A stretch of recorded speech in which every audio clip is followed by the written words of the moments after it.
જય માતાજી। આજનું રાશિફળ આ 6 રાશિના લોકોને કેવું હશે ચાલો જાણીએ। એ પહેલા આ વિડીયોને લાઈક અવશ્ય કરી દેજો। પહેલી રાશિ છે તુલા રાશિ। ક્યારેક થાકના કારણે નબળાઈ અનુભવશો।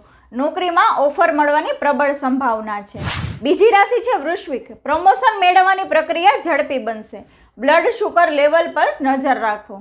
ત્રીજી રાશિ છે ધન। આ સમય દરમિયાન જરૂરી કામો મુલતવી રાખો। આવકની અછત અને બિનજરૂરી ખર્ચ થશે। ચોથી રાશિ છે મકર। નાના પ્રવાસની સંભાવના છે અને સમય આનંદથી પસાર થશે। લગ્નના પ્રસ્તાવમાં અવરોધો આવી શકે છે। પાંચમી રાશિ છે કુંભ। આસપાસની નાની મોટી નકારાત્મક બાબતોને વધુ મહત્વ ન આપો। ડોક્યુમેન્ટ્સ વગેરે ખૂબ સંભાળીને રાખો। અને છઠ્ઠી રાશિ છે મીન। કોઈ નવા કામની શરૂઆત થશે। જોખમી પ્રવૃત્તિના કાર્યમાં વધુ પૈસા ન રોકો। આ સિવાય તમારે કઈ રાશિ વિશે જાણવું છે એ અમને મેસેજ અથવા કોલ દ્વારા જણાવી શકો છો। જય માતાજી।